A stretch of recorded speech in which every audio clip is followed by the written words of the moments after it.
یہ میری آپ سے 87 ملاقات ہے۔ امید ہے آپ لوگ خیریت سے ہوں گے۔ دوست احباب کو کہیے کہ میرا چینل سبسکرائب کریں۔ جہاں پہ مسقط کی بات ہوتی ہے وہاں کی جاب کی، تو لازمی بات ہے اب پاکستان آ گیا ہوا ہوں تو ایڈجسٹ ہوتے بڑی مشکل لگی یہاں پہ۔ اب بھی بڑی کوفت ہوتی ہے، خاص کر جب کسی کام کے لیے بینک میں جانا ہوتا ہے تو میں وہی امیج لے کے جاتا ہوں، لیکن یہاں وہ چیز دور دور نظر نہیں آتی۔ مجھے یاد ہے میں نے ایک دفعہ بانڈ واپس کرنے تھے بینک میں، تو میں نے اپنے ملازم کو بھیج دیا، تھوڑی اماؤنٹ تھی، حبیب بینک، برانچ کا نام نہیں لوں گا، تو وہاں کے کیشیئر نے اسے ٹرخا کے واپس بھیج دیا۔ وہ آیا ملازم، وہ ادھر کا ہے جنگ والی سائڈ کا، تو جنگ والی سائڈ کے برے والا ویاڑی کے لوگ ہمارے سیالکوٹ میں بہت زیادہ ہیں۔ یہ بھی ہمارے سیاستدانوں کی مہربانی ہے کہ انہوں نے وہاں سکول کالج نہیں بننے دیے، کیونکہ اگر سکول کالج بنتے تو ان کے کھیتوں کو پانی کون لگاتا، بھینسوں کو چارہ کون ڈالتا، بھینسوں کا دودھ کون دھوتا۔ اس لیے جو فخر امام، بیگم آبدہ حسین اور جتنے بھی جنوبی پنجاب کی طرف ہیں، انہوں نے وہاں پہ سکول کالج بننے ہی نہیں دیا۔ یہاں پہ پھر بھی ان کو، گھروں میں کام کرنے والی ماسیوں کو، یہاں پہ لڑکے کارخانوں میں ڈرائیور ہیں، ملازم ہیں، اچھا رزق مل جاتا ہے ماشاءاللہ۔ جو محنت کرتا ہے سیالکوٹ کی مٹی میں سونا ہے، وہ 2-3 سال میں اسٹیبلش ہو جاتا ہے۔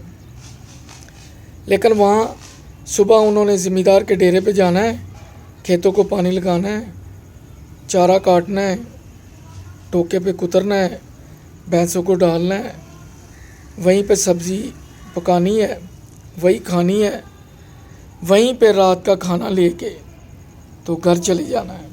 یہ ان کی لائف ہے، پشت در پشت۔ سکول ہے ہی نہیں تو تعلیم کیسے آئے گی؟ یہی وجہ ہے کہ بیچارے سارے ادھر مختلف جگہ پہ کام کر رہے ہیں، ڈیروں کما لیتے ہیں یہاں پہ، لیکن ظاہر ہے سیالکوٹ میں خرچ بھی بہت زیادہ ہے۔ آپ سیالکوٹ کو پیرس کہہ سکتے ہیں مہنگائی کے لحاظ سے، یہ پیرس سے کم نہیں ہے۔ سبزی والی دکان پہ چلے جائیں، گوشت والی، یا کسی بھی شاپ پہ چلے جائیں، یہ پیرس سے کم نہیں ہے۔ لیونگ سٹینڈرڈ لوگوں کا بہت اچھا ہے، جن کی کمرشل پراپرٹیز ہیں وہ اسٹیبلشڈ ہیں، جن کی ایگریکلچر ہیں شہر کے قریب، وہ بھی کمرشل کی طرح ہیں۔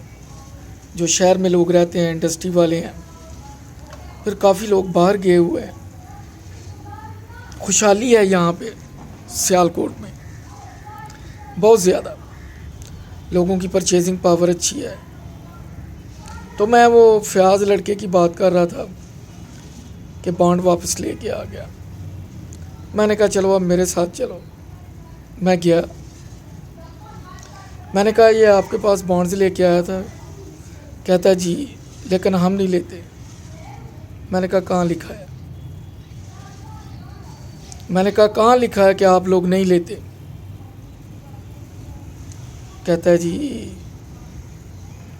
اس کی قرآن دازی کو 1 مہینہ گزر چکا ہے۔ میں نے کہا قرآن دازی کو 1 مہینہ گزر جائے تو قرآن دازی سے 2 مہینے پہلے سیل بند ہوتی ہے، پرچیز کبھی بند نہیں ہوتی، ٹھیک ہے؟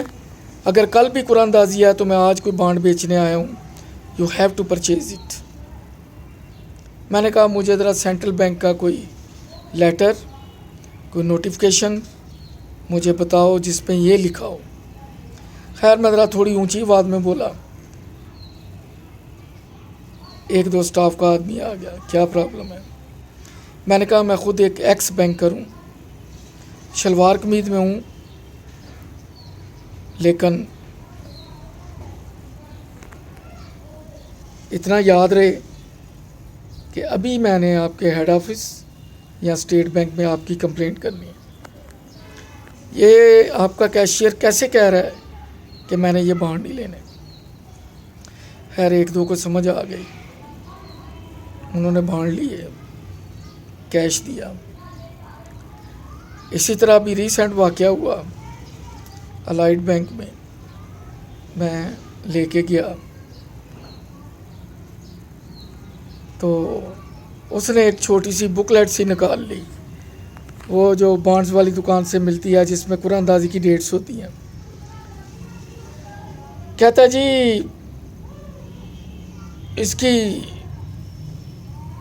قرعہ اندازی ہوئے اس مہینہ ہو گیا ہے, اب اس کی سیل بھی بند ہے تو یہ یہاں سے نہیں ہوں گے. میں نے کہا اچھا. میں نے کہا آپ کے مینیجر کہاں بیٹھتے ہیں. میں ذرا تھوڑی اونچی بولا تو ایک سٹاف کا آدمی آ گیا, کہتا جی کیا بات ہے. میں نے کہا یہ کیا کہہ رہا ہے ذرا اس سے پوچھیں. میں نے کہا جنٹل مین, میں خود ایک ایکس آپریشن مینیجر ہوں بینک کا, مجھے وہ سرکولر دکھاؤ اسٹیٹ بینک کا جس میں یہ لکھا ہے کہ آپ نے ان کو فلاں فلاں ڈیٹ کو پرچیز نہیں کرنا. میں نے کہا سیل بند ہوتی ہے 2 مہینے پہلے, پرچیز کے ڈورز آر آلویز اوپن. خیر بات اس کی تھوڑی سمجھ میں آئی. اس نے مجھے کیش دے دیا. تو یہاں پہ وہ لیول نہیں ہے, سروس کا وہ لیول نہیں ہے, کچھ ان کا سٹاف بھی گروم نہیں ہے. بینک آف پنجاب میں بھی مجھے جانے کا اتفاق ہوا. میں نے اپنے ایک عزیز کو لاہور میں پیسے بھیجنے تھے تو 4 بجے بینک کا ٹائم تھا, میں 3 بجے گیا.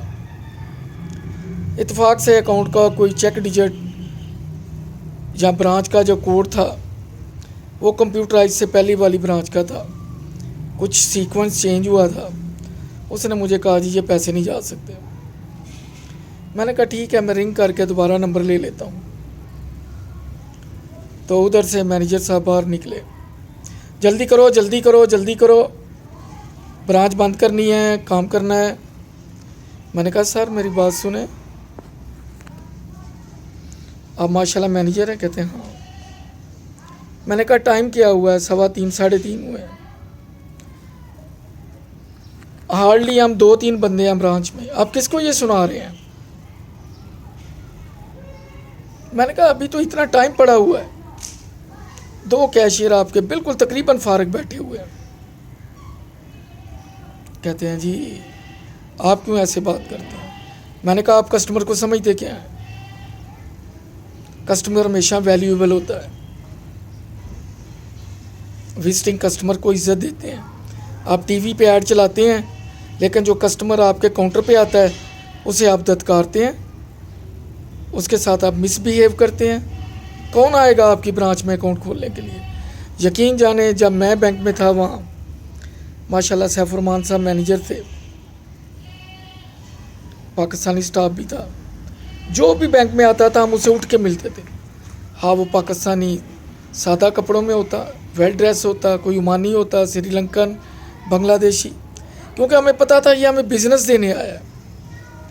اور ہمیں بینک نے کہا ہوا تھا اگر کوئی آدمی 10 لاکھ ریال لے کے آتا ہے اسے وہ رسپیکٹ نہ دیں بشک, لیکن جو 10 ریال لے کے آتا ہے نا اسے بہت زیادہ رسپیکٹ دیں, کیونکہ 10 لاکھ والا جس دن نکالے گا تو آپ کی کمپلینٹ ہو جائے گی کہ کس نے مس بیہیو کیا.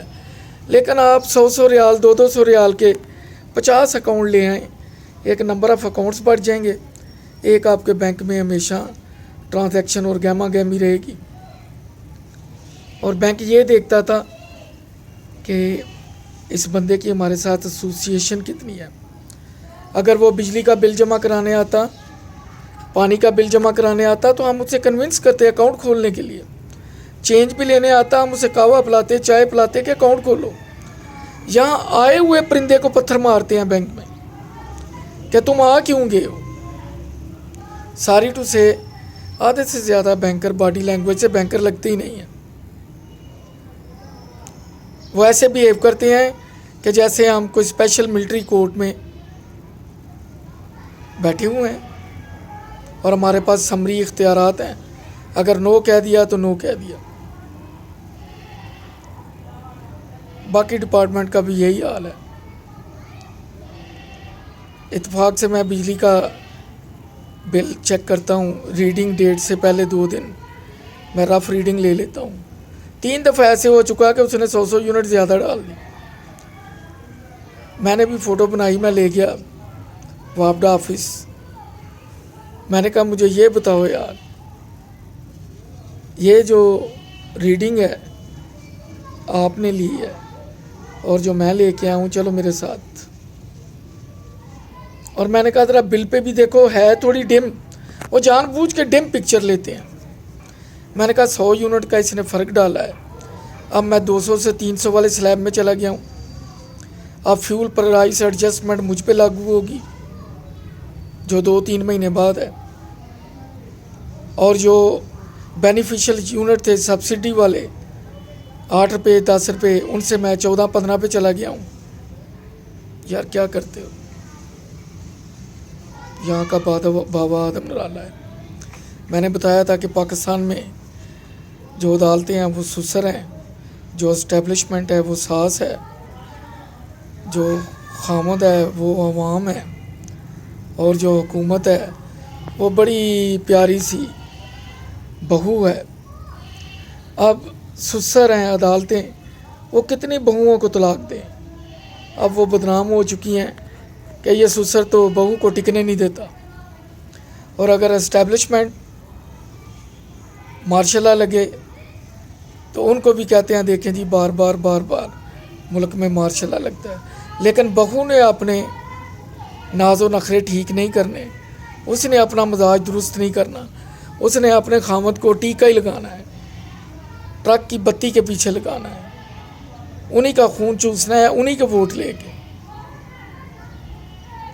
اب اگر نکمی گورنمنٹوں سے کوئی جان چھڑانا بھی چاہے تو جیسے ایک گھر میں ہوتا ہے نا کہ انہوں نے جی پہلے بھی 4 بہوؤں کو طلاقیں دی ہیں، تو وہ ساس سسر بدنام ہو جاتے ہیں.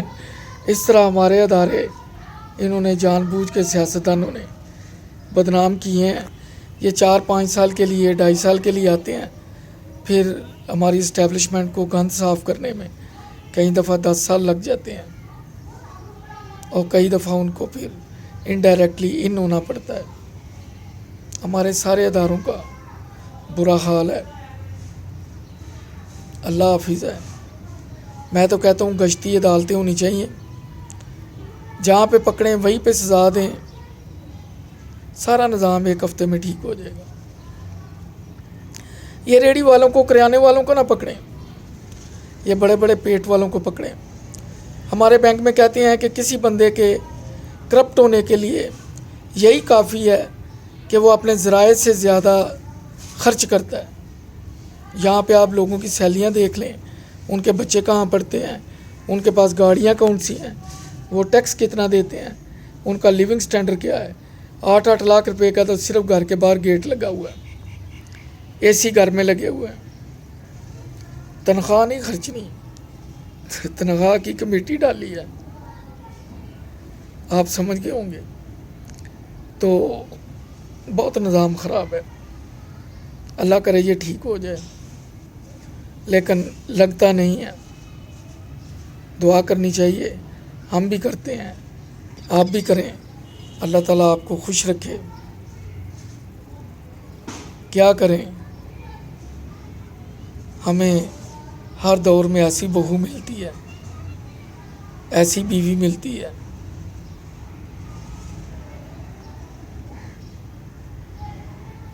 جو ہمارا ہی خون چوستی ہے، ہماری جیب پہ ڈاکہ ڈالتی ہے، ہماری جیب سے پیسے نکالتی ہے. کبھی رات کو سوئے نکال لیتی ہے، کبھی گن پوائنٹ پہ، کبھی دن کے ٹائم. دکاندار 2 روپے چیز مہنگی بیچے، فروٹ والا 10 روپے کلو سیب مہنگے بیچے تو اسے 10,000 جرمانہ ہے. یہ جب چاہیں گیس کے بل بڑھا لیں، جب چاہیں بجلی کے بل بڑھا لیں. ان کو پوچھنے والا کوئی نہیں۔ گیس کا سلیب ایسے ہے کہ آپ 200 یونٹ سے 201 پہ گئے ہیں تو پتہ چلا 3000 سے 6000 بل ہو گیا۔ عجیب منطق ہے، کوئی بولتا بھی نہیں ہے، عدالتیں بھی نہیں ان کو پوچھتی۔ میں تو حیران ہوں یہ ملک کیسے چل رہا ہے۔ اللہ ہماری حالت پہ رحم کرے۔ ارطغرل ڈرامہ دیکھتا ہوں تو کمپیئر کرتا ہوں تو لگتا ہے کہ ہماری ناکامی کی وجہ یہی ہے۔ جو دوسری قومیں ہیں غیر مسلم، وہ اللہ تعالیٰ کے نظام سے جنگ کر رہی ہیں، وہ فطرت کے نظام سے جنگ کر رہی ہیں، قرآن کو، نبی کو، کافی چیزوں سے وہ انکار کرتے ہیں۔ ہم ہیں کہ سب کچھ ماننے والے ہیں، ہم اپنے لوگوں سے جنگ کرتے ہیں۔ ہمیں چاہیے کہ ہم کفر کے نظام کے خلاف جنگ کریں، ہم نے آپس میں ایک دوسرے کے گریباں پکڑے ہیں۔ کتنے بدقسمت ہیں ہم اس دور کے مسلمان۔ اللہ ہماری حالت پر رحم کرے۔ اگر کوئی کسی کو بات بری لگی ہو تو میں معافی چاہتا ہوں، لیکن یہ حقیقت ہے، ہم آپس میں دست و گریباں ہیں۔ جو غیر مسلم ہیں وہ اللہ کے نظام سے دست و گریباں ہیں، وہ آپس میں نہیں ہیں، ہم آپس میں دست و گریباں ہیں، اور اسی وجہ سے ان کا کام آسان ہو جاتا ہے، اور ہم دن بدن محکوم قوموں کی طرح اپنے آزاد ملکوں میں بھی رہتے ہوئے ایک محکوم شہری کی زندگی گزارتے ہیں، جس کی کوئی وش اینڈ ول نہیں ہے، جس کی کوئی عزت نہیں ہے۔ اللہ ہماری حالت پہ رحم کرے۔ اللہ حافظ۔